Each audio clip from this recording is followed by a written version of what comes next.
जिंदगी जिंदगी मेरे घर आना आना जिंदगी जिंदगी।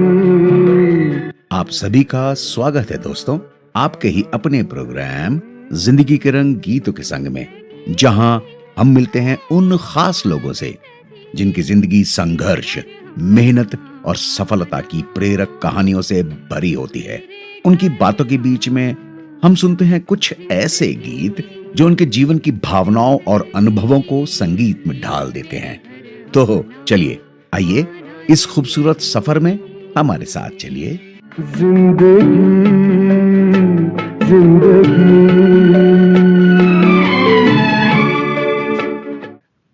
नमस्कार श्रोताओं, आप सुन रहे हैं कार्यक्रम जिंदगी के रंग गीतों के संग, और आज का रंग है हमारे जीवन और पोषण का हरा रंग। मैं आपकी आवाज का दोस्त आलोक कुमार हमेशा की तरह आपसे मुखातिब हूं। आज की हमारी बातचीत स्वास्थ्य, जीवन शैली और भोजन से जुड़ी एक बेहद जरूरी और सामयिक विषय पर है। आज जब स्ट्रेस, लाइफस्टाइल डिसऑर्डर्स और फैटीग हमारी रोजमर्रा के जीवन का हिस्सा बनते जा रहे हैं, तो सवाल उठता है, क्या हम सचमुच सही खा रहे हैं? इन्हीं सवालों के बीच आजकल एक शब्द फिर से चर्चा में है, मिलेट्स, यानी हमारे पारंपरिक अनाज, जिन्हें कभी मोटा अनाज कहा जाता था और आज जिन्हें स्मार्ट और सस्टेनेबल फूड के रूप में देखा जा रहा है। इसी विषय पर बातचीत करने के लिए आज हमारे साथ हैं Rajesh Parashar ji, senior faculty with Art of Living, एक अनुभवी मेडिटेशन टीचर, लाइफ कोच और वेलनेस के क्षेत्र में 2 दशकों से भी अधिक का अनुभव रखने वाले व्यक्तित्व। राजेश जी ने मेडिटेशन, योगा और मेंटल वेलबींग के साथ साथ फूड और न्यूट्रिशन, विशेषकर मिलेट्स पर भी गहन अध्ययन और प्रयोग किए हैं, जिन्हें उन्होंने हाल ही में माय एक्सपेरिमेंट्स विद मिलेट्स नामक एक वेबिनार में साझा किया। तो आज की इस बातचीत में हम जानेंगे मिलेट्स आखिर है क्या, आज इनकी जरूरत क्यों महसूस हो रही है और कैसे सही भोजन हमारे शरीर के साथ साथ मन और जीवन को भी संतुलित कर सकता है। और भी बहुत कुछ जानेंगे दोस्तों, क्योंकि ये सुदर्शन क्रिया के भी एक्सपर्ट हैं, तो हम उसके बारे में भी बातचीत करेंगे। तो चलिए बातचीत की शुरुआत करते हैं। राजेश जी, बहुत बहुत स्वागत है आपका हमारे कार्यक्रम में। Thank you Alok ji. I am so thankful कि आप हमें ऐसा अपॉर्चुनिटी दिया कि हम आपसे बात कर पा रहे हैं, एक महत्वपूर्ण सब्जेक्ट पर परिचर्चा करेंगे। थैंक यू एंड आपके सभी श्रोताओं को नमस्कार। चलिए सर, शुरुआत करते हैं हमारी बातचीत की, और शुरुआत से ही कर लेते हैं। शुरुआत आपके बचपन से कर लेते हैं सर। आप अपने बचपन के बारे में कुछ बताइए, कुछ फॉर्मेटिव ईयर्स के बारे में बताइए, थोड़ा बहुत चीजें हमारे साथ शेयर कीजिए। कहाँ पैदाइश हुई, कैसे हुआ, कब कैसे आप जुड़े, सब कुछ बताइए इसके बारे में।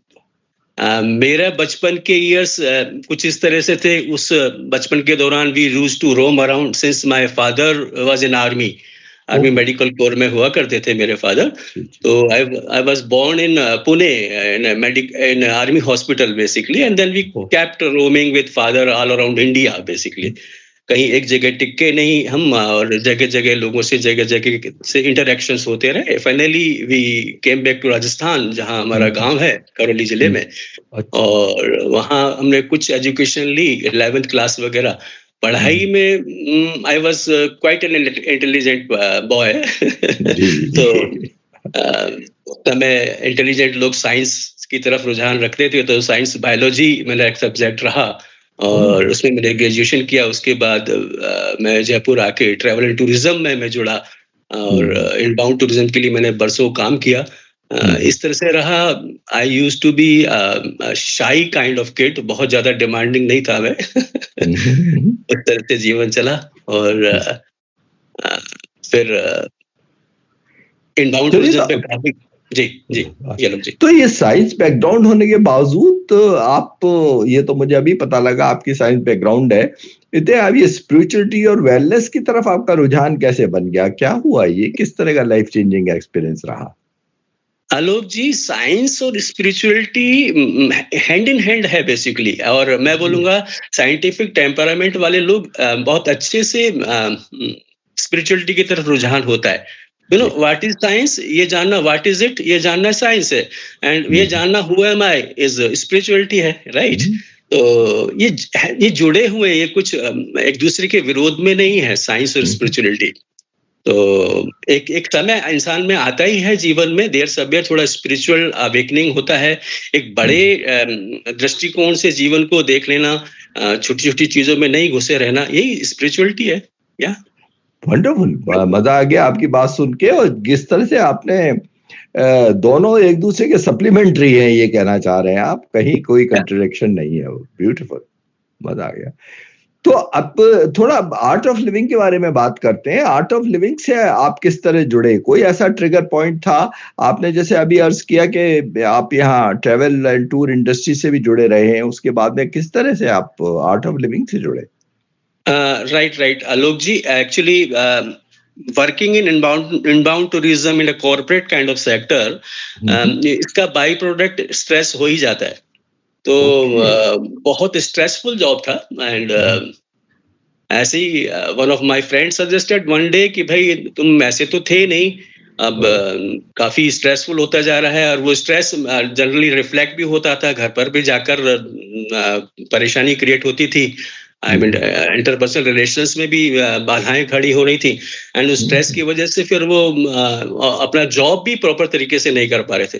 So one of my friend suggested, जब उन्होंने सजेस्ट किया तब तो मैंने नहीं किया, जब वो थोड़ा सा मेरे को ओवर बहुत ज्यादा हो गया ये स्ट्रेस रिलेटेड इश्यूज, तो फिर मैंने बताया, उससे पूछा भाई कब हो रहा है, कहाँ हो रहा है, I wish to join it basically.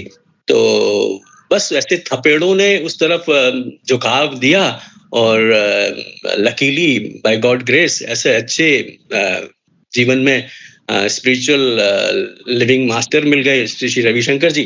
तो उनके साथ में फिर काफी स्पिरिचुअली ग्रो किए, और अपने जीवन को बैलेंस भी किया, वर्क लाइफ को बैलेंस भी किया जी।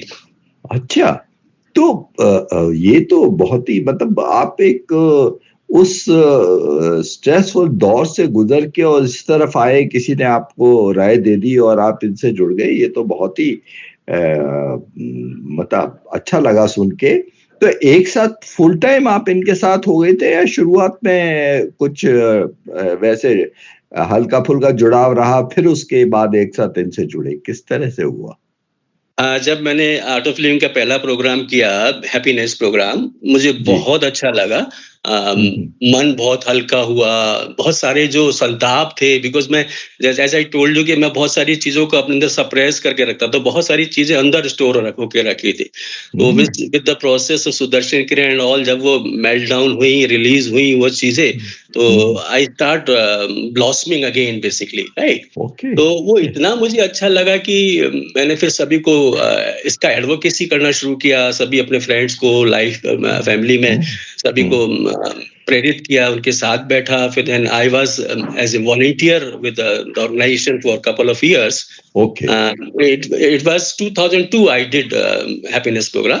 फिर उसके बाद 2009 में काफी प्रोग्राम्स करने के बाद में एडवांस मेडिटेशन प्रोग्राम किया, और वॉलंटियर ट्रेनिंग प्रोग्राम करके टीचर ट्रेनिंग प्रोग्राम, गुरुदेव ने हमें टीचर ब्लेस किया। तो इनिशियल डेज में I was a part time teacher, and before जब कोरोना चल रहा था, उस समय मुझे लगा कि ये ज्यादा जरूरत है अभी सोसाइटी को, बजाय मैं जो काम कर रहा हूँ उससे। Then I quit job and इसको फुल टाइम मैंने अडॉप्ट किया उस तरह से। मजा आ गया सुन के।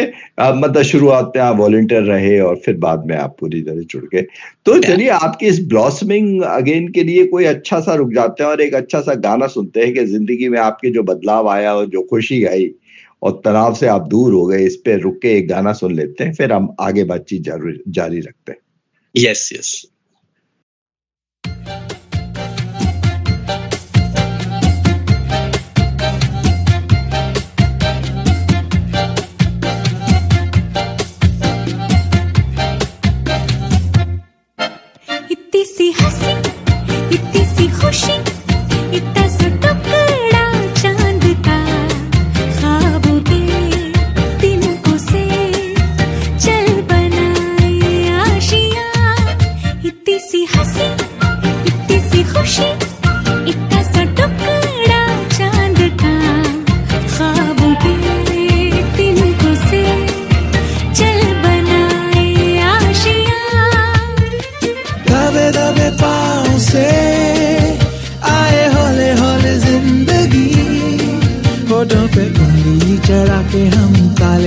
लगा के चल गुमसुम तराने चुपके चुपके गाए आधी आधी बांट ले आजा दिल की ये ज़मीन थोड़ा सा तेरा सा होगा थोड़ा मेरा भी होगा अपना ये आशिया इतनी सी हंसी इतनी सी खुशी इतना सा टुकड़ा चांद का ख्वाबों के तिनकों से चल बनाए आशिया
के चल गुमसुम तराने चुपके गाए आधी आधी बांट ले आजा दिल की ये ज़मीन थोड़ा सा तेरा सा होगा थोड़ा मेरा भी होगा अपना ये आशिया इतनी सी हंसी इतनी सी खुशी इतना सा टुकड़ा चांद का ख्वाबों के तिनकों से चल बनाए आशिया इतनी सी हंसी इतनी सी खुशी इतना सा टुकड़ा चांद का ख्वाबों के तिनकों से चल बनाए आशिया। हाँ राजेश जी, वेलकम बैक। अब थोड़ा सा हम रुख बदलते हैं बातचीत का। मेडिटेशन, योगा और मेंटल वेलबींग के इतने वर्षों के अनुभव के बाद अब आप फूड और न्यूट्रिशन, खासतौर से मिलेट्स, ये आपकी जर्नी का अहम हिस्सा कैसे बने, इसके बारे में कुछ बताइए हमें। देखिए, मेडिटेशन, आर्ट ऑफ लिविंग जुड़ने के बाद मेडिटेशन के साथ में बहुत सारी चीजें कंट्रोल में हमारे जीवन में थी और बहुत अच्छा जीवन चल रहा था। And then it was my mother got sick in corona से पहले, काफी पहले की बात है। उसमें मेरी मदर काफी सिक हो गई थी, उनको रूमेटाइड आर्थराइटिस था। Later on she detected with N auto immune disorder, Enka vasculitis करके उनको भी डिजीज थी। तो that auto immune disorder basically ये जो ट्रिगर होता है, that is because of animal protein and gluten जो गेहूं में होता है, राइट। अच्छा, तो ये उस समय हमने कुछ रिसर्च किया एंड अनफॉर्चुनेटली एलोपैथ में ऑटो इम्यून डिजीज का कोई क्योर नहीं है। दे से they can manage it little bit steroids की सहायता से। तो वो स्टेरॉइड्स वगैरह उनको चलते थे। बड़ा पेनफुल दौर था उनके जीवन में उस समय। तो उस वो रिसर्च करने का, ऐसे ही लोगों से मिलने का, बात करने का पता चला। तो फिर ये दोनों चीजें अवॉइड करने के चक्कर में, गेहूं चावल नहीं खाने जिसमें ग्लूटेन होता है, और कुछ बेटर खाया जाए, तो उस सिलसिले में ही मिलेट्स से रूबरू हुए और उनकी मील का हमने एक पार्ट बनाया। उससे उनको फायदा बहुत मिला, but it was bit unfortunate because वो काफी लेट हो गया था। स्टेरॉइड्स की वजह से वो उनकी इम्यूनिटी सप्रेस थी काफी, और उनको बार बार एंटीबायोटिक्स लगते थे वो, क्योंकि बीमार पड़ते थे, इन्फेक्शंस होते थे। तो एक बार स्टेरॉइड्स बेस्ड लाइफ होने के बाद में बहुत डिफिकल्ट होता है। तो उनको तो हम बहुत स्ट्रगल के बावजूद भी बचा नहीं पाए। हालांकि उस दौर में जो उनका स्ट्रगल था उसको ईज आउट हमने काफी किया। फिर उसके बाद से मुझे लगा कि यार इतना अच्छा ये चीजें हैं, लोग अनफॉर्चुनेटली उस तरफ ध्यान नहीं दे पा रहे। तो उनको श्रद्धांजलि के बतौर मैंने फिर ठाना कि लोगों को मिलेट्स के बारे में एजुकेट करते हैं, ये वेलनेस के बारे में थोड़ा और बताते हैं। ध्यान तो हम सिखाते ही हैं। या नहीं, बिल्कुल सही बात कर रहे हैं। रूमेटॉइड अर्थराइटिस का इसका कोई खास बिल्कुल क्योर नहीं है, ये बहुत ही खराब। मेरे भी एक दोस्त को है, इसलिए मुझे पता है, और ये तो आज आपने मुझे कुछ अच्छी बात बता दी है। चलिए, तो आपने अपना वेबिनार में माय एक्सपेरिमेंट्स विद मिलेट्स, तो ये जो एक्सपेरिमेंट्स आपने कुछ इनके बारे में कुछ बताइए, जो किताबों में अगर ये चीज नहीं मिलती है तो कुछ इनके बाद ब्रीफ में बताइए हमें कि क्या आपने एक्सपेरिमेंट्स किए मिलेट्स के साथ, कुछ बता सकते हैं? मिलेट्स को लेके एज आई टोल्ड यू कि मेरा एक्सपेरिमेंट मदर को लेके शुरू हुआ, जी, और जी। जब उसको जैसे मदर को हम इस तरह का फूड दे रहे थे तो हमने भी उसको अडॉप्ट किया, और हमने यही पाया कि उसमें जब मिलेट्स के साथ में हम लोग ध्यान में बैठ रहे हैं तो ध्यान बड़े इजी हो रहे थे, राइट। तो ये बड़ा सुंदर सा, देखो मैंने आपको बताया कि ग्लूटेन प्रोटीन होता है गेहूं में, चावल में, अच्छा। गेहूं में स्पेसिफिकली गेहूं ग्लूटेन, एक्चुअली ग्लू जो शब्द निकला है वो ग्लूटेन से ही निकला है। वो चिपकने का स्वभाव रखता है, जैसे गेहूं अच्छा। चावल की, हाँ, गेहूं की जैसे रोटी बनाते हैं तो हाँ, बनाते हुए हाथ पर चिपकती है। पुराने जमाने में नहीं, हमारी पतंगे किताब पड़ जाती तो गेहूं की लेई से ले बनाते थे, राइट। नहीं बना देते थे, तो वो उसका इम्पैक्ट जैसे हाथों में लगता है, वैसे ही वो अपने इंटेस्टाइन में भी एक लेयर बना देता है वो प्रोटीन, तो माइक्रोन्यूट्रिएंट्स को एब्जॉर्ब नहीं करने देते उस लेयर की वजह से, अच्छा। राइट। तो यही इसी तरह का उसका इफेक्ट मन पर है। मन में ये विचारों को चिपका देता है। एक ही विचार चिपक जाए आपके अंदर, वही चिंता है, later on that becomes anxiety and finally it converts in depression basically, and आपका जीवन नरक बन जाता है। और जब आप ये ग्लूटेन फ्री डाइट लेते हैं, जो आप जिन मिलेट्स के बारे में आगे चर्चा करेंगे आपसे, उनका स्वभाव चिपकने का नहीं है, तो ना वो हाथों में चिपकता है बनाते हुए, ना वो पेट में आंतों पर चिपकता है, ना फिर वो इवन लार्जर इंटेस्टाइन कोलोन में चिपकता है, जिसकी वजह से कॉन्स्टिपेशन वगैरह की इश्यूज होती हैं। इसी तरह से मन के स्तर पर ये विचारों का फ्री फ्लो रखता है। तो विचार फ्री फ्लो होते हैं तो मेडिटेट करना बहुत ईजी होता है।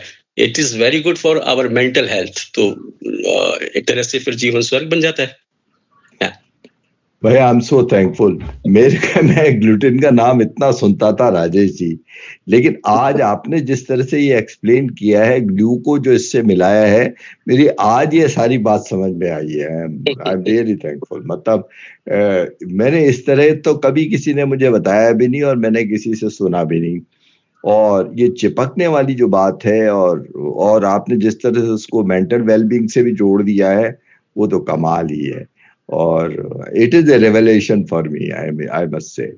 चलिए, तो आज तो आप नेचुरली आप ये बताएं कि अब जो आजकल इतना मिलेट्स के बारे में इतनी चर्चा हो रही है कि मिलेट्स पे इतना जोर दिया जा रहा है, इस पे खास आपको क्या लगता है? अब हम दुनिया में इधर उधर देखें तो क्यों हो रहा है ये सब बातें दोबारा से? मिलेट्स को हम ऐसे बोल सकते हैं, we are again back to the roots basically. Millets हमारा पुरातन अनाज है, प्राचीन अनाज है।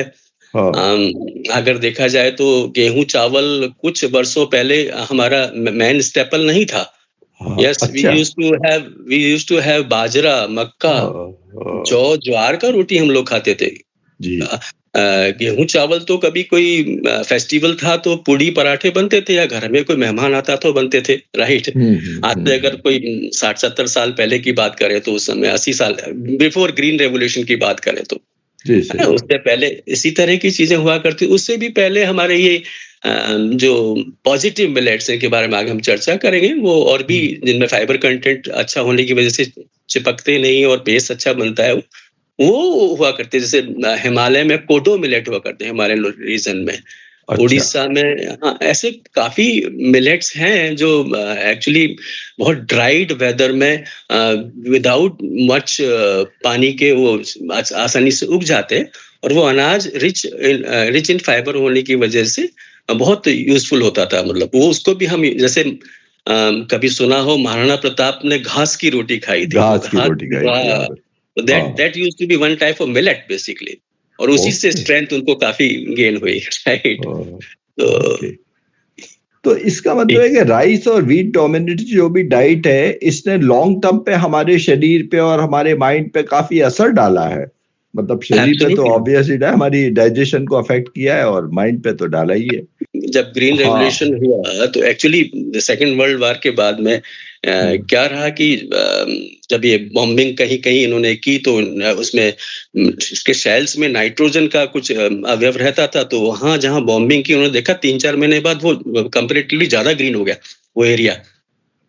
तो अच्छा। न्यूमिनेशन इंडस्ट्री में ये तो वेस्टेज है, एक साल से ज्यादा स्टोर नहीं कर सकते, तो फिर उन्होंने ये इसका कॉमर्शियल यूज करना शुरू किया। तो ये यूरिया, ये प्रोडक्शंस, ये सब जब उस समय जरूरत थी, स्ट्राइविंग थे कुछ कंट्रीज, इंडिया वगैरह, बांग्लादेश वगैरह, तो वहां उन्होंने ये एक्सपेरिमेंट किया, इसको बताया कि भाई ठीक है, आप इसको डालें और मल्टीफोल्ड आपका 1 एकड़ में जितना यील्ड हो जाएगा।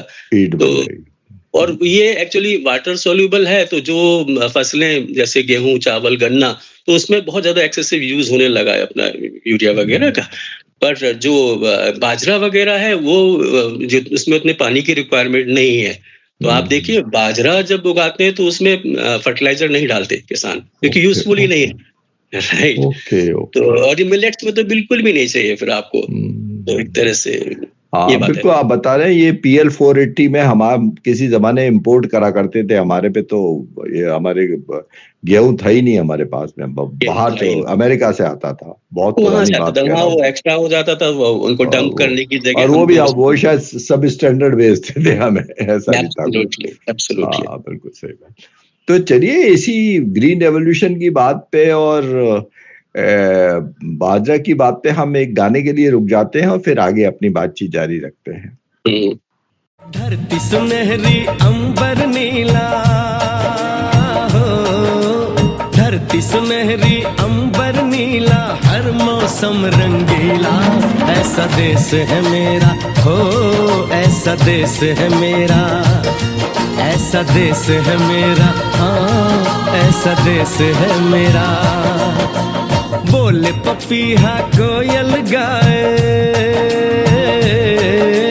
बोले पपीहा कोयल गाए, सावन घिर के आए, ऐसा देश है मेरा हो, ऐसा देश है मेरा, ऐसा देश है मेरा, हाँ ऐसा देश है मेरा।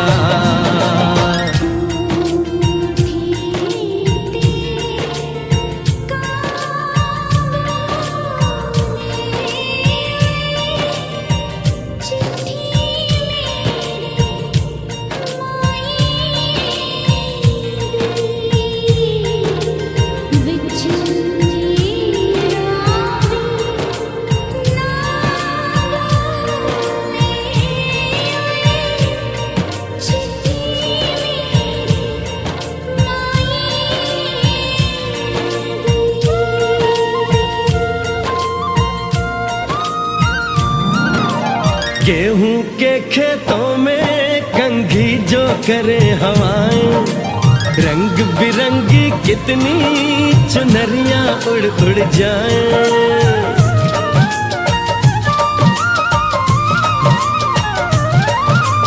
पनघट पर पनहारन जब गगरी भरने आए, मधुर मधुर तानों में कहीं बंसी कोई बजाए, ला सुन लो कदम कदम पे है मिल जानी, कदम कदम पे है मिल जानी कोई प्रेम कहानी, ऐसा देश है मेरा हो, ऐसा देश है मेरा, ऐसा देश है मेरा, हाँ ऐसा देश है मेरा।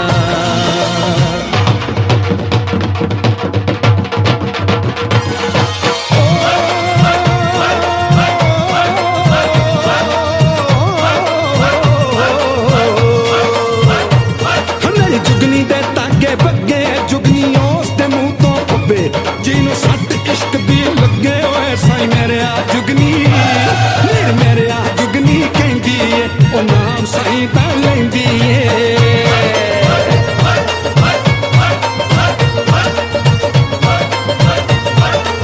ਦਿਲ ਕੱਢ ਲਈ ਤਾਰੀ ਜਿੰਦ ਮੇਰੀ ਏ।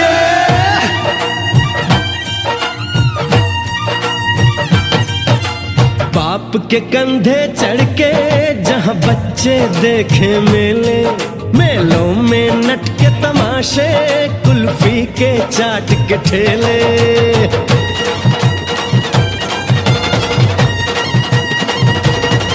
कहीं मिलती मीठी गोली, कहीं चूरन की है पुड़िया। भोले भोले बच्चे हैं जैसे गुड्डे और गुड़िया, और इनको रोज सुनाए दादी नानी हो, रोज सुनाए दादी नानी एक परियों की कहानी। ऐसा देश है मेरा हो, ऐसा देश है मेरा, ऐसा देश है मेरा, हाँ ऐसा देश है मेरा।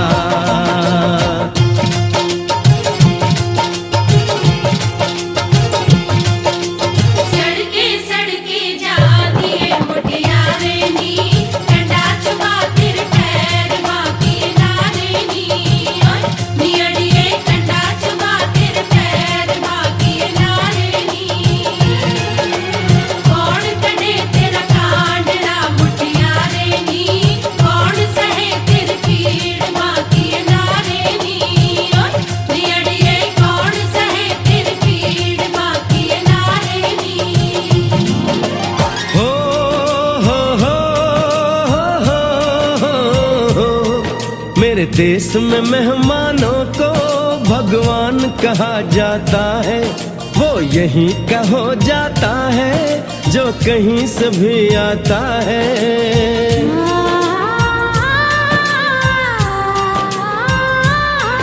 तेरे देश को मैंने देखा, तेरे देश को मैंने जाना,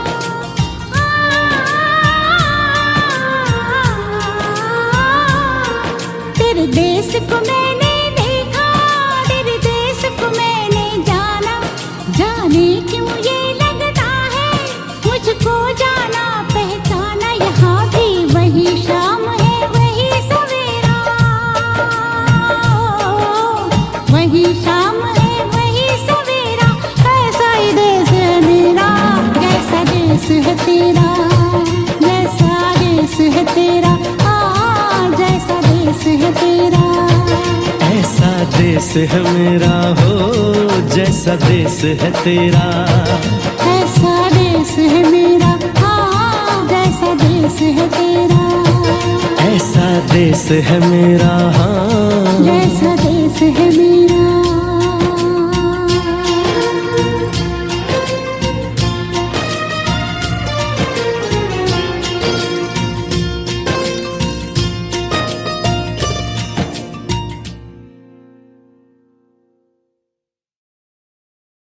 हाँ राजेश जी, अब हम आते हैं मिलिट्स पे, पूरी बातचीत का रुख करते हैं। अब आम श्रोताओं के लिए थोड़ा सा हमें ये बताइए कि मिलिट्स क्या है, इसमें ऐसा क्या है जो आज मिसिंग हो गया है, कुछ इसके बारे में बताइए। एंड मिलिट्स में कौन कौन से अनाज आते हैं ये भी बताइए हमें कुछ, अब इसके बारे में बताइए डिटेल में हमें। हाँ श्योर। जैसा मैंने इनिशियली आई टोल्ड यू कि फाइबर कंटेंट होना बहुत जरूरी है, बिकॉज फाइबर रूमिंग का काम करता है। ये इनसॉल्युबल फाइबर जो भी आप फूड लेते हैं, चाहे वो सलाद वगैरह ले रहे हैं उसमें, और देन ये जो सॉल्युबल फाइबर है वो आपके ब्लड से कोलेस्ट्रॉल वगैरह हटाने का भी बड़ा यूजफुल, जो भी आपकी सटल टॉक्सिन्स है उसको रिलीज करने के लिए यूजफुल होता है। अब जब हम गेहूं चावल की बात करते हैं तो इसमें फाइबर का कंटेंट बहुत कम है। गेहूं में 1.2 है, चावल में 0.2 है, और उसे भी पॉलिश कर लेते हैं या मैदा का फॉर्म दे देते हैं तो 0 हो जाता है, राइट। और इस फाइबर कंटेंट कम होने की वजह से, अच्छा ये तो एक पहली बात हुई, गेहूं की बात हुई। फिर हम न्यूट्रल ग्रेन्स की बात करें जिसमें जौ, ज्वार, बाजरा, मक्का, रागी वगैरह आते हैं, तो इसमें फाइबर कंटेंट 2 to 4% हो जाता है। ओके, तो उसकी वजह से इसमें ये ज्यादा बेटर है। इसको थोड़ा और मैं आगे एक्सप्लेन करूंगा। तीसरा जो हम पॉजिटिव ग्रेन्स की बात कर रहे हैं, पॉजिटिव मिलेट्स की बात कर रहे हैं बेसिकली, जिसमें 5 टाइप ऑफ मिलेट्स आते हैं, जिसमें एक मिलेट से हम बहुत ज्यादा रूबरू हैं।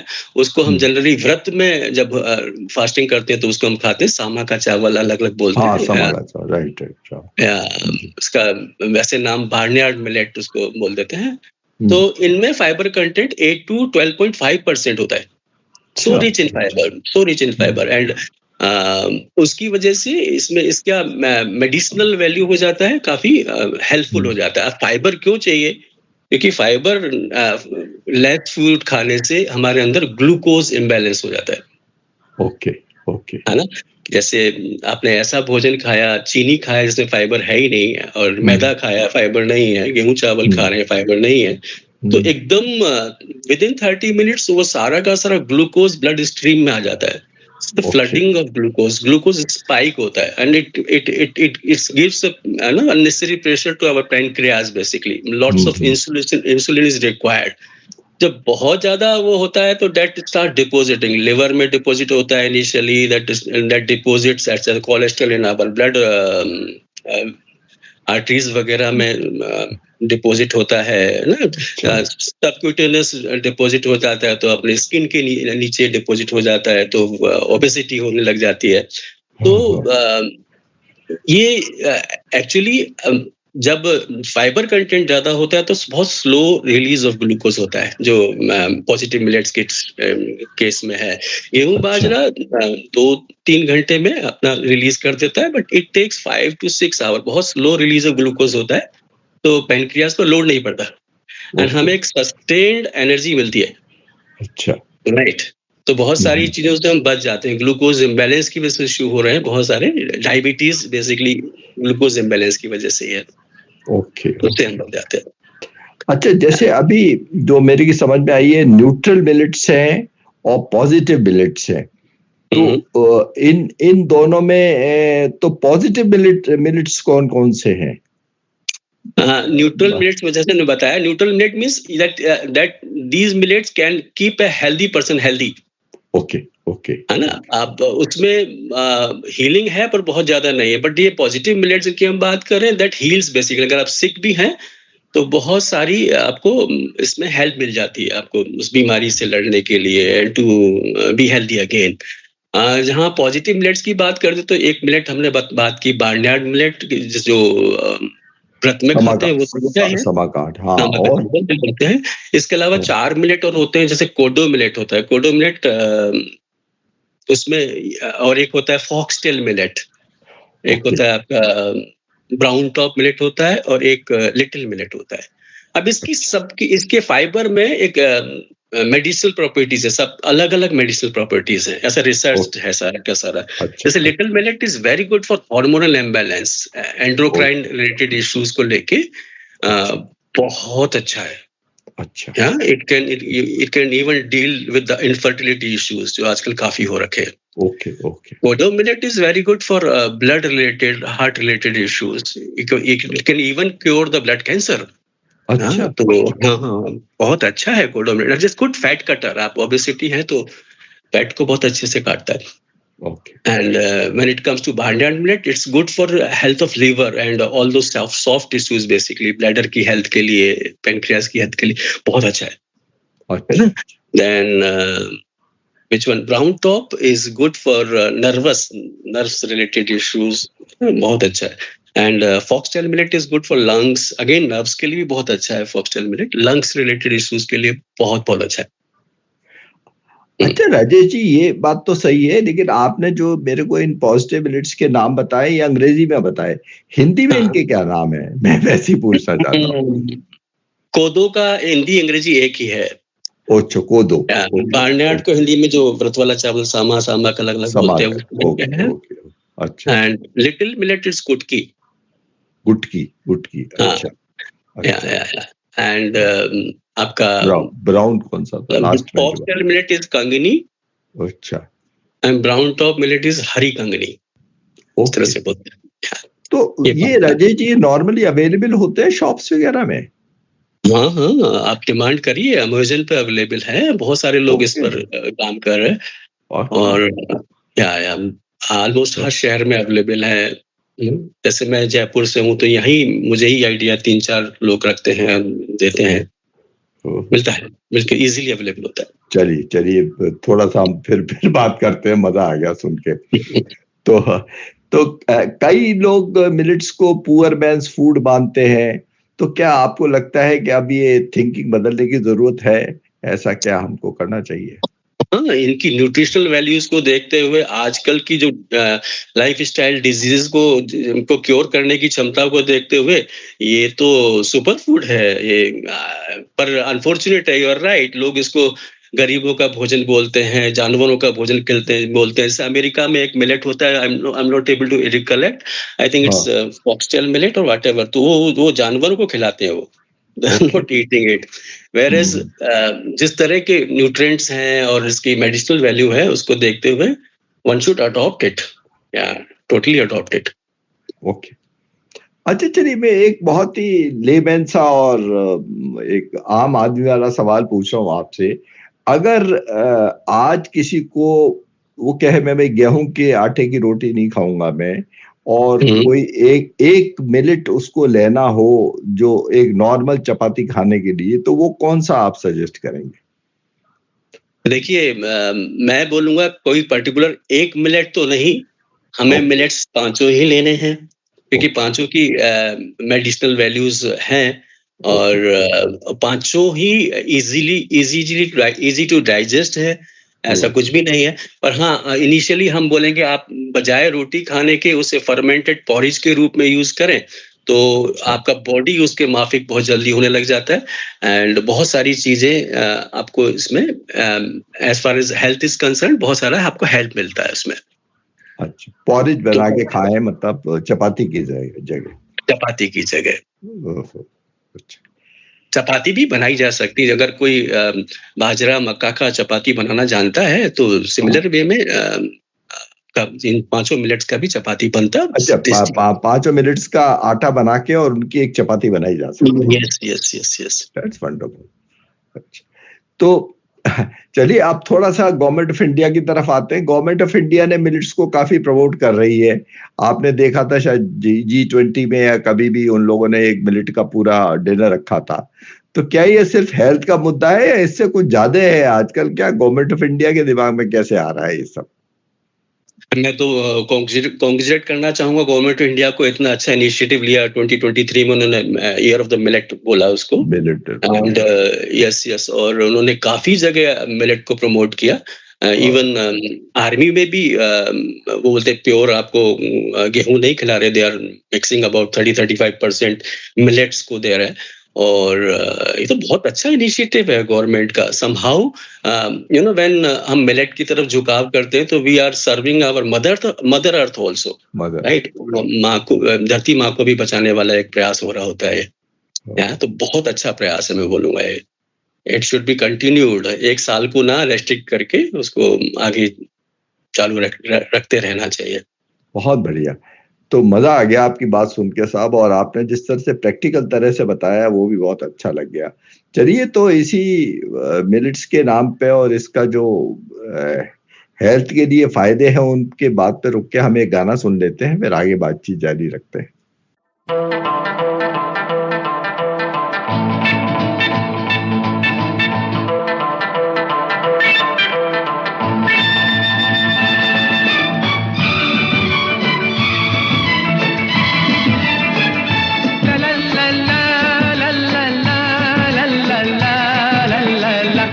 बड़े मियाँ दीवाने ऐसे न बनो, हसीना क्या चाहे हमसे सुनो। ओ बड़े मियाँ दीवाने ऐसे न बनो, हसीना क्या चाहे यही तो मालूम नहीं है, हमसे सुनो।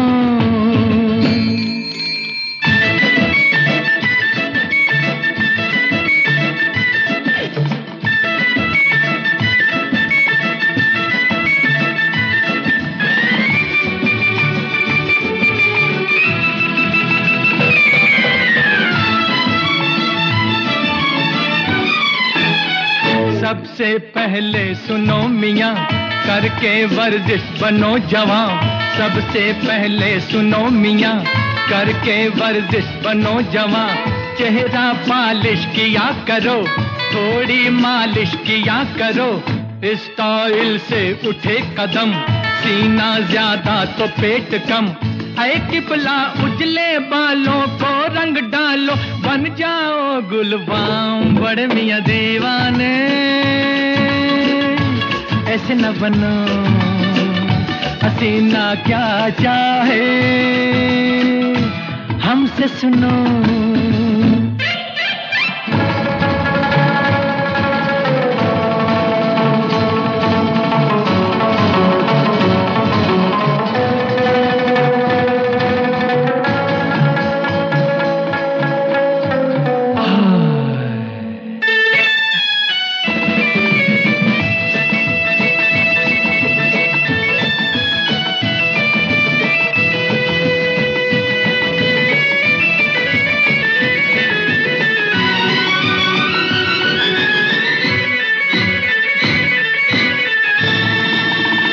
सीखो कर तब नए नए फैशन के ढब नए नए, सीखो कर तब नए नए फैशन के ढब नए नए।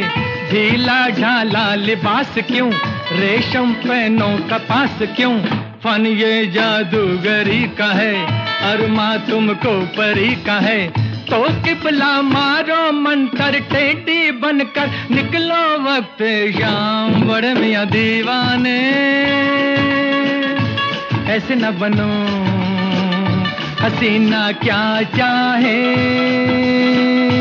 हमसे सुनो।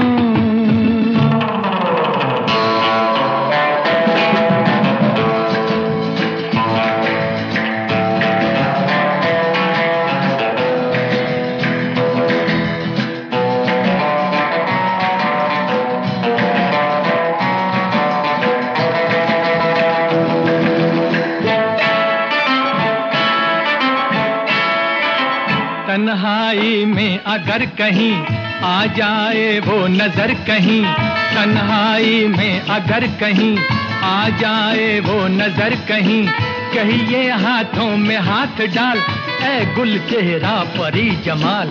मुद्दत से दिल उदास है, तेरे होंठों की प्यास है, ऐ दिल भर मेरे लब पर कब छलकेगा तेरे लब का जाम बड़े मियाँ दीवाने, ऐसे न बनो हसीना क्या चाहे हमसे सुनो। ओ बड़े मियाँ दीवाने,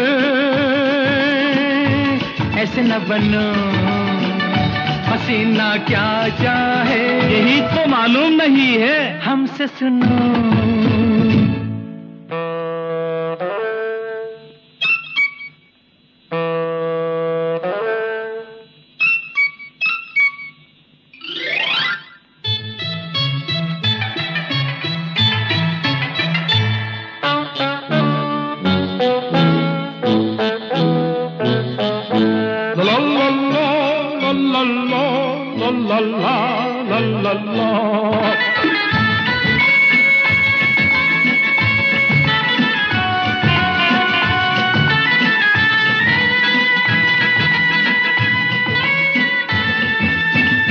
इस तन्हाई में ऐ हसी इतनी दूरी भली नहीं, आया मौसम बहार का रख ले दिल बेकरार का, मेरे हाथों तुम में हाथ डाल ऐ गुल चेहरा परी जमाल।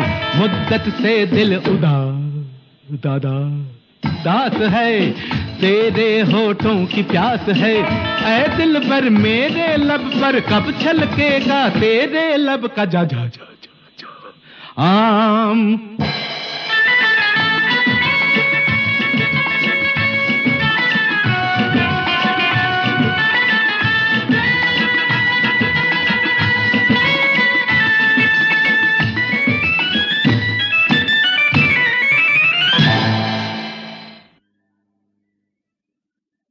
हाँ राजेश जी, अब थोड़ा सा यंग जनरेशन की तरफ हम आ जाते हैं। तो ये जो आज की यंग जनरेशन है जो फास्ट फूड और स्क्रीन लाइफ में जी रही है, उन्हें आपके विचार से किस तरह मिलेट से हम जोड़ सकते हैं, क्या कर सकते हैं ऐसा कि वो भी थोड़ा इधर की तरफ उनका जुड़ाव हो? देखिए, अवेयरनेस ही एक माध्यम है, उनमें इसमें उनका दोष नहीं है। एक्चुअली इसी तरह की चीजें उनके सामने अवेलेबल हैं तो उसी तरफ से वो जा रहे हैं। अभी जब तक उनको अवेयर नहीं होगा किस तरह से उनके लिए यूजफुल है, वो जो चीजें उनको जो आहार दूसरी तरफ से गेहूं चावल से मैदा से वो लेना चाह रहे हैं, उसी तरह का आहार और मोर न्यूट्रिशियस मोर हेल्दी आपको अगर मिलेट से मिलता है, जब उनको एजुकेट करते हैं हम, उसकी तरफ झुकाव भी होता है उनका। ऐसा नहीं है, मिलेट का पास्ता होता है, मिलेट का नूडल्स बनता है, मिलेट का पोहा है, मिलेट का इडली है, so everything is possible. Millet का हलवा है, लापसी है, तो बहुत कुछ, फ्रूट सलाद, सब तरह से यूज में लिया जा सकता है मिलेट को। जरूरी है अवेयरनेस को बढ़ाने का और कंपैरेटिवली उनको बताने का कि भाई गेहूं चावल से किस तरह के नुकसान हमें हो रहे हैं और मिलेट्स में चेंज होने के किस तरह के फायदे हमें होंगे। आजकल का युवा बहुत इंटेलिजेंट है, आपको सिर्फ उनको बताने की जरूरत है। अनफॉर्चुनेट ये है कि उनके पास में ऑप्शंस बहुत कम है और उसमें उनका भी दोष नहीं है, क्योंकि उनके पेरेंट्स को भी पता नहीं है। आज से अगर 8 साल पहले अगर मुझसे पूछा जाता मिलेट्स के बारे में, आई वाज शून्य, है ना। नहीं, आज मुझे भी बहुत सारी, मैंने नाम इतना सुना था, सब कुछ सुन रहे थे इतने दिनों से, लेकिन आपने जिस तरह से आज एक्सप्लेन किया है उससे काफी चीजें नई पता लगी हैं। बिल्कुल सही। और अब ये जैसे स्पोर्ट्स पर्सन्स हैं, फिटनेस लवर्स हैं, इनको क्या हम मिलेट से स्टेमिना और रिकवरी में भी मदद कर सकते हैं? इससे कुछ फायदा होगा? यस आलोक जी, मिलेट्स एथलीट्स का भोजन है। एज आई टोल्ड यू कि बहुत स्लो रिलीज ऑफ ग्लूकोज होता है, एकदम फ्लडिंग ऑफ ग्लूकोज नहीं होता है, तो long till the very long time they can maintain the energy. You know, with गेहूं चावल के से जो खाना खाया, एकदम 30 मिनट के अंदर, आधा घंटे के अंदर सारा ग्लूकोज ब्लड स्ट्रीम में रिलीज हो जाता है। And then after you feel एकदम नीचे झुकाव होता है, एनर्जी आपका, यू फील वेरी, आपका सुस्ती रहता है, आपको एकदम you know sucking of energy एक तरह से होता है। और मिलेट्स का बड़ा खासियत यह है कि मिलेट्स का आपने खाना खाया, आप बहुत लाइट फील करते हैं, एंड देन वो एक एनर्जी जो आपको चाहिए, जो ब्लड में ग्लूकोज रिलीज हो रहा है, वो लॉन्गर ड्यूरेशन के लिए होता है। मैं तो कहूँगा ये स्पोर्ट्समैन का और एथलीट्स का भोजन बनना चाहिए, इसे बहुत यूजफुल रहेगा। हमारे यंगस्टर्स, हमारे स्पोर्ट्स पर्सन बहुत अच्छा परफॉर्म कर पाएंगे अगर वो मिलेट की तरफ झुकाव करते हैं तो। बात तो सही बात है। जब ये खाना खाते हैं तो एक भारीपन सा पेट के अंदर रहता है, आपको लगता है कि बड़ा बेली फुल जिसको हम कहते हैं, वो जैसे आपने खाया, आपको लगता है कि सो जाओ, कुछ नहीं करना, सो जाओ। हाँ, वो सुस्ती आ जाती है। कॉन्ट्रेरी मिलेट्स का आप देखो तो आपको पेट बहुत लाइट रहेगा, एंड यू फील दैट, आपको जनरली हम जब सेशंस देते हैं तो ऐसा लगता है ना कि लंच के बाद के सेशंस बड़ा डिफिकल्ट होता है, बड़ा डिफिकल्ट होता है, they are not able to listen. पर मिलेट्स अगर किसी ने खाया, बड़ा उनका अलर्टनेस, अवेयरनेस, लाइटनेस सब बहुत अच्छा रहता है। वही है, जब तक आपकी बेली बिल्कुल आपको ठीक तरह से, मतलब हैवीनेस नहीं होगी, तो आपको ठीक रहेगा। बिल्कुल सही बात, एब्सोल्युटली। और सीनियर सिटीजन्स के लिए बताइए, जैसे उनको भी डाइजेशन, डायबिटीज, जॉइंट हेल्थ की बहुत प्रॉब्लम्स रहती है, इसमें मिलेट्स हेल्प करेंगे उनको? बिल्कुल करेंगे, 200% करेंगे। डायबिटीज तो, जो भी लाइफ स्टाइल डिजीज हो रही है, जो भी एल्डरली जॉइंट्स वगैरह है, इश्यूज वगैरह, इन सबको लेके मिलेट्स उनके लिए वरदान है। हाँ, जैसे I can quote my father, he is of 85 years, last 5 years he is having breakfast of millets basically. Okay. और उन्होंने अपनी मेडिसिन को 20% कर लिया है, मतलब 20% भी नहीं है उनकी। अच्छा, अब चलिए, तो आपने अपने फादर की बात की, मुझे बताइए ब्रेकफास्ट में वो क्या लेते हैं? मिलेट्स का क्या चीज बना के लेते हैं? फर्मेंटेड पॉरेज लेते हैं जनरली। अच्छा। तो इसमें हम अम्बली उसको बोलते हैं बेसिकली, अम्बली। हाँ।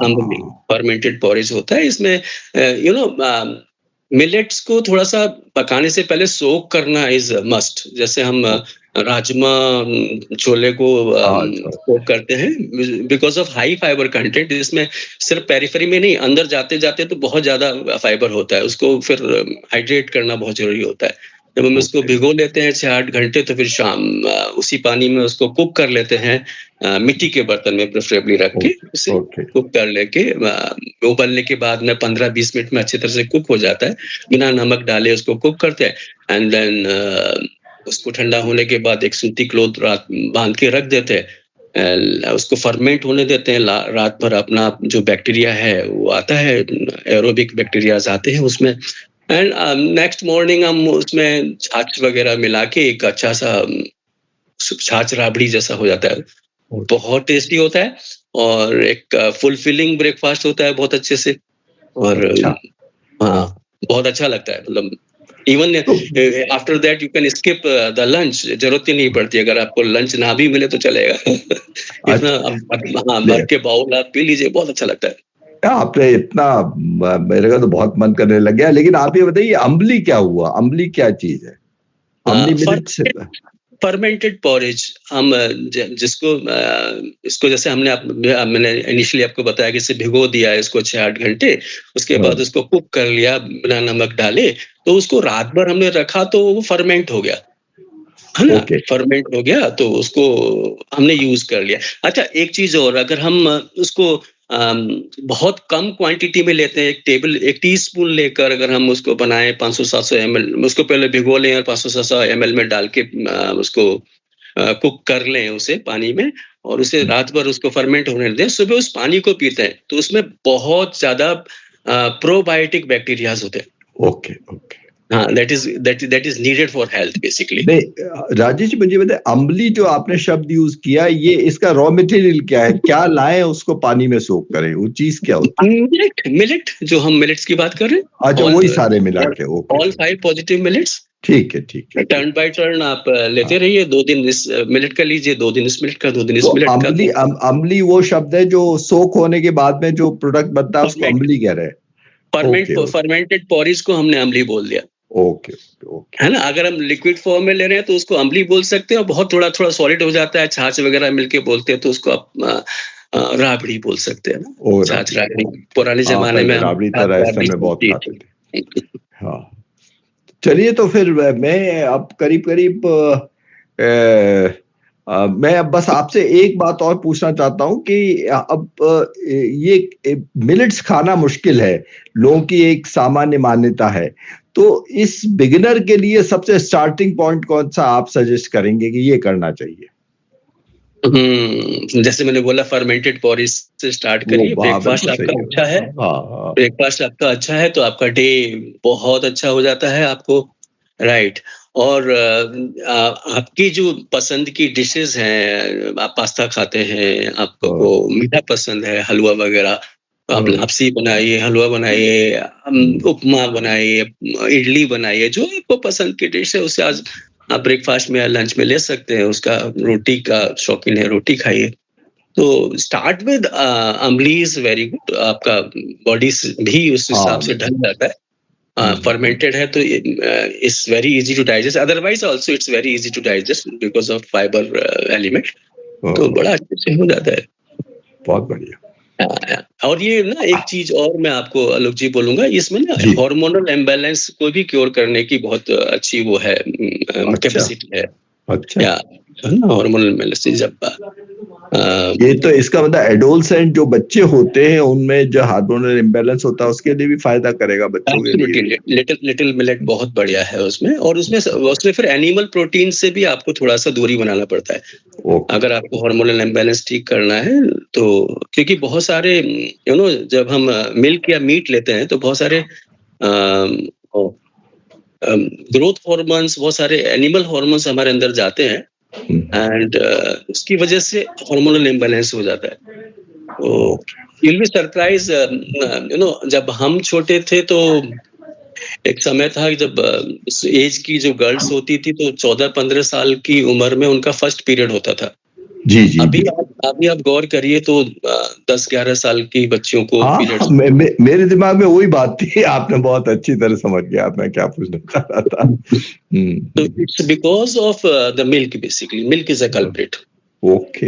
या बहुत सारे इसमें हार्मोन्स आज देखिए, ज्यादा खाए जानवर इसके लिए स्टेरॉइड्स दे रहे हैं, बीमार ना पड़े इसीलिए फीड में ही एंटीबायोटिक शामिल है, क्योंकि ऐसे कंडीशंस में उन्हें रख रहे हैं, चिकन को, कैटल्स को, एंड फिर स्टेरॉइड्स के, एंटीबायोटिक्स के रेजिड्यूज हमारे अंदर जा रहे हैं, हार्मोन्स जो ज्यादा जा रहा है उसकी वजह से कडल हार्मोन, ऑक्सीटोसिन का इंजेक्शन लग रहा है धोने से पहले, क्योंकि यू नीड A1 मिल्क आप जर्सी होलिस्टीन गाय ले आए, क्योंकि देसी गाय आपको 3-4 किलो ही देगी। जर्सी होलिस्टीन 10 लीटर मिल्क देगी, उसपे भी आप ऑक्सीटोसिन का इंजेक्शन लगा लें तो 18-20 लीटर हो जाएगा। ऐसे कॉमर्शियलाइजेशन की वजह से ये बहुत सारे हार्मोन्स हमारे अंदर आए, जिसकी वजह से फीमेल्स का पीरियड्स बहुत जल्दी शुरू हुआ है। वो बहुत अनफॉर्चुनेट है, लोगों का पता नहीं ध्यान क्यों नहीं जाता। वो जो खेलने खालने की उम्र है उसमें उनको पीरियड्स हो रहे हैं, वो अपोजिट जेंडर की तरफ अट्रैक्ट हो रही हैं, they can fall prey basically. और जो बड़ा मुश्किल है, फिर पीरियड्स इरेगुलेट हो रहे हैं। इवन जहां तक देखा गया है उसको फिर स्टेरॉइड से मैनेज करते हैं। कई केस में यूट्रस रिमूवल हो रहा है, पीसीओडीज हो रहा है, महिलाओं को मेनोपॉज को में बड़ी दिक्कतें आ रही है, वहां यूट्रस रिमूवल हो रहा है। ये सारा जंजाल एक तरह से ये वाइट रेगुलेशन की बात, ये सब चीजें हमारे उसमें आने लगी देखा जाए तो।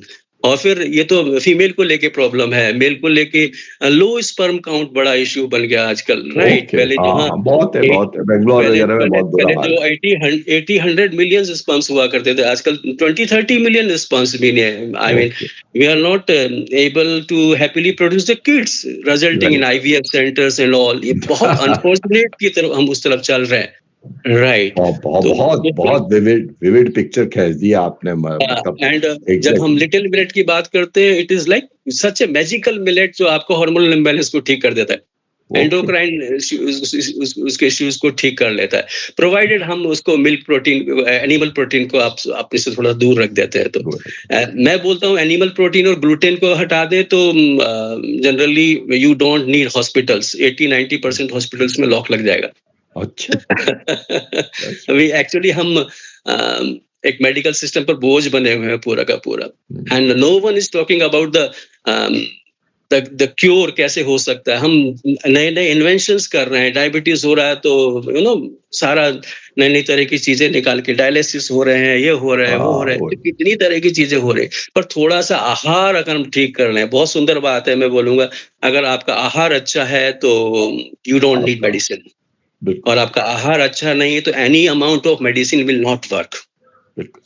और आहार अच्छा है तो मन भी अच्छा है और शरीर भी अच्छा, दोनों बात। कितना अच्छा उक्ति है, जैसा अन्न वैसा मन। मन तो हमें गौर करना पड़ेगा, अपने आहार की तरफ देखना पड़ेगा, है ना। तो सही बात। एक छोटी सी बात कह के मैं थोड़ा सा एंड करूंगा। 3 चीजें देखो बहुत जरूरी होती है, अवेलेबिलिटी, हमारा एबिलिटी एंड यूटिलिटी, उपलब्धता, पात्रता और उपयोगिता। ठीक है। गेहूं चावल के कंटेक्स्ट में लेते हैं तो उसमें जो भी न्यूट्रिएंट्स हैं, फाइबर है, वो उपलब्ध नहीं है। गेहूं चावल तो उपलब्ध है हमें है ना। फिर हमारी पात्रता को रिड्यूस कर रहा है ना, ग्लूटेन की वजह से वो हमारे माइक्रोन्यूट्रिएंट्स को एब्जॉर्ब नहीं होने देना, फाइबर कंटेंट होने की वजह से जो आपके बैक्टीरियाज को, बिकॉज हमारा सिम्बायोसिस है, राइट। तो बैक्टीरिया को प्लेटफॉर्म चाहिए, तो फाइबर इज प्रीबायोटिक बेसिकली, तो वो बेस मिलता है उसको, है ना। तो वो नहीं मिल पा रहा हमें उसमें, और फिर उसकी वजह से हमारे एनर्जी चैनल्स या जो भी ब्लॉक हो रहे हैं, तो जो उपयोगिता है उस चीज की, जो भी थोड़ा बहुत हमें मिल रहा है, वो जहाँ चाहिए वहां पहुंच नहीं पा रहा। तब उसको हम चेंज कर देते हैं, मिलेट पे लेके आते हैं, तो देखिए उसमें उपलब्ध है, फाइबर उपलब्ध है, ऑल न्यूट्रिएंट्स उपलब्ध है।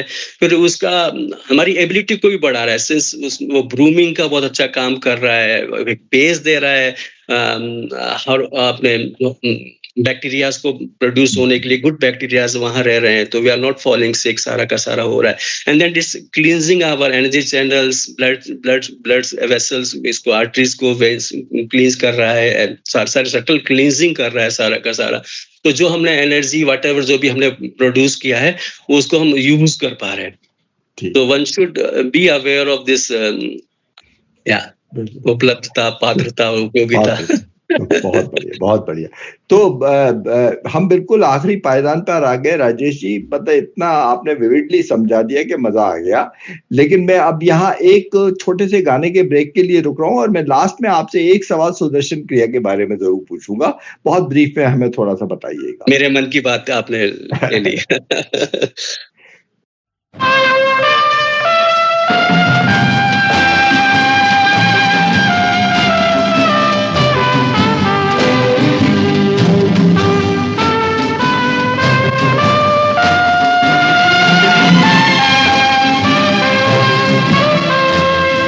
जिंदगी कैसी है पहेली हाय,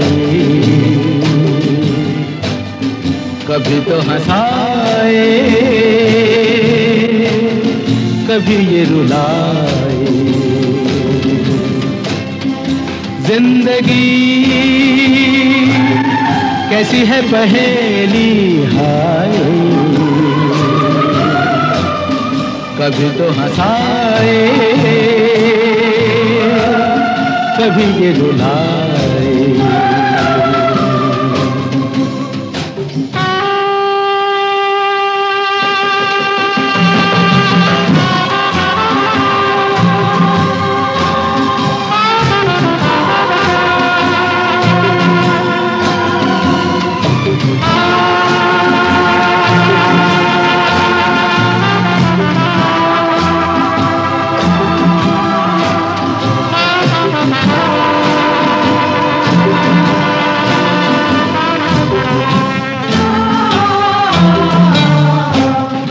तो भी देखो मन नहीं जागे, पीछे पीछे सपनों के भागे। तो भी देखो मन नहीं जागे, पीछे पीछे सपनों के भागे। एक दिन सपनों का राही चला जाए सपनों से आगे कहाँ। जिंदगी कैसी है पहेली हाय, कभी तो हंसाए कभी ये रुलाए।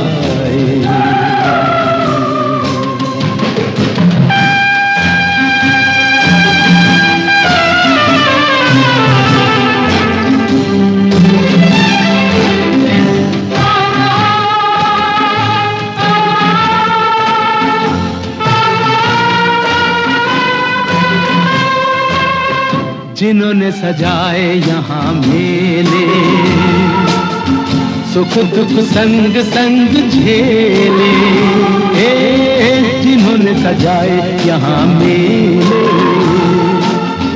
सुख दुख संग संग झेले। वही चुनकर खामोशी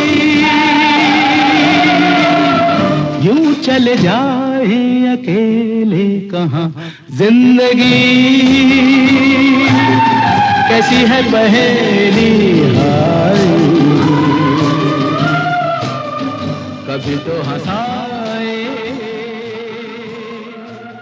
हाँ राजेश जी, वेलकम बैक। तो अब मुझे राजेश जी, आपका आर्ट ऑफ लिविंग से भी जुड़ाव है, आपने हेल्दी लाइफ के लिए भी हमें आज मिलेट्स के बारे में इतना कुछ बता दिया। अब हमें थोड़ा सा सुदर्शन क्रिया के बारे में भी बता दीजिए, तो आज का हमारा ये सेशन बिल्कुल उपयोगी भी हो जाएगा और आनंदमय भी हो जाएगा। ये जैसे मेरा मनपसंद का सब्जेक्ट है, मैं आपने थोड़ा सा बोला, थोड़े से मैं इसको कंक्लूड करने का प्रयास करूंगा जी। सुदर्शन क्रिया is basically a rhythmic breathing pattern technique जो गुरुदेव श्री रविशंकर जी को ध्यान की अवस्था में यूनिवर्स से डाउनलोड हुआ था, जैसे अन्य ऋषियों को यौगिक प्रक्रियाएं मिली।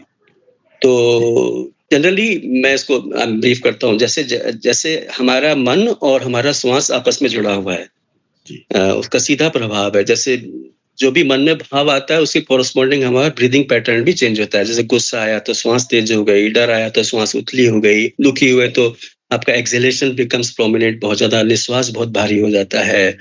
तो जिस तरह से मन के भाव श्वासों पर प्रभाव डालते हैं, इज टू वे ट्रैफिक। अगर हम श्वास पर काम कर ले तो मन भी ठीक हो जाता है, राइट। तो आप देखिए, गौर करिए, जब हम छोटे से थे तो बड़े एनर्जेटिक थे, प्रसन्न थे, और साल सवा साल के बच्चे को देखो, कोई उत्साह की, आनंद की, प्रेम की, ऊर्जा की कमी नहीं होती। But as we grow further, आगे ग्रो करते हैं, तो ये जो नेगेटिव इमोशंस, डर, दुख, तनाव, चिंता, गुस्सा, ये बार बार हमारे जीवन में आते हैं और ये हमारी ब्रीदिंग पैटर्न को उसको अफेक्ट कर रहे हैं। बेसिकली बार बार हमारा ब्रीदिंग पैटर्न चेंज कर रहा है। तो जब हम पैदा हुए थे तो हमारा ब्रीदिंग पैटर्न नेचर के रिदम से वेल सिंक्रोनाइज था। एज वी ग्रोइंग अप हमारा रिदम कुछ और हो गया, नेचर का रिदम कुछ और हो गया। सुदर्शन क्रिया जब हम हैप्पीनेस प्रोग्राम में सीखते हैं, 2-2 घंटे 5-6 दिन का शिविर होता है, तो उसमें हमारी श्वास की लय को वापस प्रकृति की लय से सिंक्रोनाइज करा दिया जाता है उस दौरान। और उस सिंक्रोनाइज लय का हम रोज 15-20 मिनट अभ्यास करते हैं, तो परिणाम ये होता है कि बाकी के पूरे दिन हम एक छोटे बच्चे की तरह आनंद, प्रेम, उत्साह और ऊर्जा से भरे रहते हैं। तो बड़ा सुंदर छोटा सा इंट्रोडक्शन है सुदर्शन क्रिया का, और बड़ा इजी है, बड़ा सिंपल वे है मन को हैंडल करने का। और उसमें मन के साथ साथ अगर आहार में भी हम काम कर ले तो सोने में सुहागा है। मिलेट्स एंड सुदर्शन या वाह। तो राजेश जी, आज की बातचीत ना केवल जानकारी पूर्ण रही, बल्कि हमें हमारे अपने भोजन और जीवन शैली पर एक बार रुककर सोचने का अवसर देती है। आज हमने जाना कि मिलेट्स कोई नई खोज नहीं है, बल्कि ये हमारी उसी परंपरा का हिस्सा है जिसे हम मॉडर्न लाइफस्टाइल की दौड़ में कहीं पीछे छोड़ आए। राजेश पाराशर जी, आपका बहुत बहुत धन्यवाद और आभार कि आपने अपने अनुभव, अपने प्रयोग और अपने विचार इतने सरल और इतने सहज रूप में हमारे श्रोताओं के साथ साझा किए। तो आज आपने अपना समय दिया, इसके लिए बहुत बहुत धन्यवाद आपका। Thank you Alok ji. I am once again very very grateful कि आपके माध्यम से बहुत लोगों तक ये बात पहुंचेगी। Thank you so much. तो दोस्तों, इसी संदेश के साथ मैं आलोक कुमार आपसे विदा लेता हूं। जुड़े रहिए जिंदगी के रंग गीतों के संग के साथ, रेडियो एसएन के साथ। नमस्कार। मगर अब जो आना तो धीरे से आना। और दोस्तों, इसी के साथ आज के इस खूबसूरत सफर को बस यहीं विराम देते हैं। उम्मीद है आज की बातचीत और गीतों ने आपके दिल को छुआ होगा और आपको कुछ नया सोचने की प्रेरणा दी होगी। फिर मुलाकात होगी एक नए मेहमान, एक नई कहानी और नए गीतों के साथ, जिंदगी के रंग गीतों के संग के इस प्रोग्राम में। तब तक के लिए सुनते रहिए, मुस्कुराते रहिए और खुश रहिए। तेरा रूप है ये तेरे आंगन में, तेरे दामन में, ओ तेरी आंखों पे, तेरी पलकों पे, तेरे कदमों में इसको बिठा के जीना है, जीना जीना जिंदगी, जिंदगी ओ जिंदगी। मेरे घर आना आना जिंदगी, जिंदगी मेरे घर आना।